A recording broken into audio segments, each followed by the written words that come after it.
Խոշոր ավտովթար է տեղի ունեցել Չայնիի ոլորաններում, 39-ամյա վարորդը տեղում մահացել է։ Ինչպես դեպքի վայրից հայտնել է ֆոտոլրագրող Գագիկ Շամշյանը, գիշերը ժամը 2:10-ի սահմաններում Կոտայքի մարզի բնակիչ 39-ամյա Ազատ Թ-ն իր վարած Volkswagen Touareg մակնիշ ավտոմեքենայով դուրս է եկել երթևեկելի գոտուց, բախվել քարերին ու հողաթմբերին, ապա մոտ 250 մետր գլորվելով հայտնվել ձորում։ Փրկարարները վարորդի մարմինը հայտնաբերել են մեքենայից դուրս։ Ֆոտոլրագրողի տեղեկություններով նախաձեռնվել է քրեական վարույթ վթարի հանգամանքները պարզելու համար։ Տամբովի մարզում Հոլբերիսի պահեստի վրա Ուկրաինայի զինված ուժերի անօդաչու թռչող սարքի հարձակման հետևանքով 7 մարդ է զոհվել։ Ողբերգությունը տեղի ունեցել Կոտովսկ քաղաքում։ Նախնական տեղեկությունների համաձայն 24 մարդ վիրավորվել է։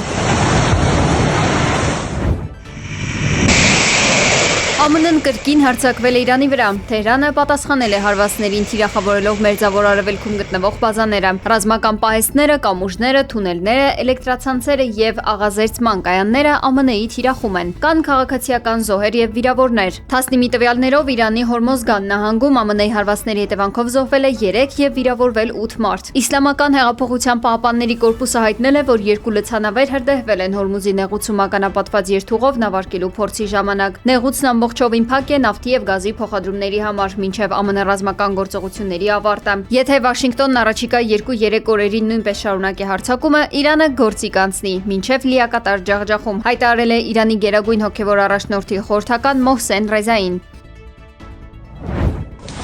Մեքսիկայի Չիապաս նահանգի ափամերձ գոտում 7.3 մագնիտուդ ուժգնությամբ հզոր երկրաշարժ է գրանցվել։ Ստորգետնյա ցնցումները զգացվել են նաև հարևան Գվատեմալայում եւ Էլ Սալվադորում, որոնց հաջորդել են մինչև 6 մագնիտուդ ուժգնությամբ մի շարք հետցնցումներ։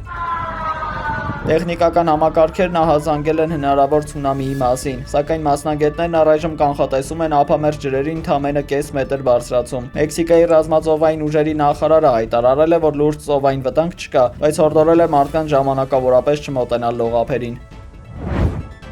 Ադրբեջանը շուտով կվերսկսի ուղիղ ավիահաղորդակցությունը Ռուսաստանի հետ։ Մոսկվայում հայտարարել է արտգործնախարար Ջեյհուն Բայրամովը։ Այս սահմանափակել էր Բաքուն 2024 թվականի դեկտեմբերի 25-ին Ակտաուից ոչ հեռու ադրբեջանական Ազալ ավիաընկերության ուղևորատար ինքնաթիռի կործանումից մի քանի օր անց։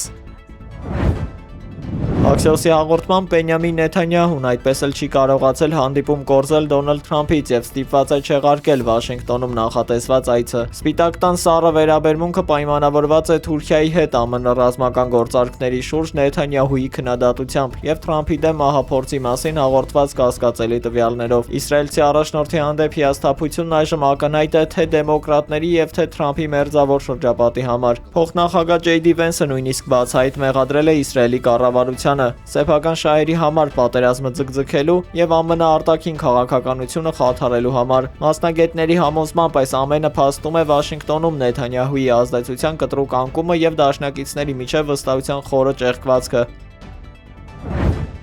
Շանհայում ընթացող տեխնոլոգիական գագաթնաժողովում Չինաստանի նախագահ Սին Ցինփինը հայտարարել է 29 պետություն միավորող արհեստական բանականության համաշխարհային համագործակցության կազմակերպության ստեղծման մասին։ Այս նորաստեղծ կառույցի միջոցով Պեկինը փորձում է սեփական շահերին հարմարեցված համաշխարհային կանոններ սահմանել եւ շրջանցել Միացյալ Նահանգների տեխնոլոգիական գերակայությունը։ Չինաստանի առաջնորդը քննադատել է Վաշինգտոնի սահմանած արտահանման արգելքները, դրանք որակելով որպես այլ երկրների առաջընթացը կանխելու անարդար փորձ։ Պեկինն այժմ օգտագործում է էժան էներգիայի եւ հումքային պաշարների իր առավելությունները զարգացող երկրներին սեփական ուղեծրում պահելու եւ ոլորտի ապագան տնօրինելու համար։ Չինաստանի Չունցին քաղաքում հորդառատ անձրևների պատճառով լեռնազանգված է փլուզվել։ Առավոտյան տեղի ունեցած աղետի հետևանքով հողաշերտի տակ է մնացել 10-ից ավելի բնակելի տուն։ Վերջին տվյալներով զոհվել է 8 մարդ, իսկ 34 բնակիչ համարվում է անհետ կորած։ Ավելի քան 800 փրկարար որոնողական աշխատանքներ իրականացնում փլատակների տակ մնացածներին գտնելու համար։ Անվտանգության նկատառումներով վտանգավոր գոտուց տարհանվել է մոտ 1100 քաղաքացի։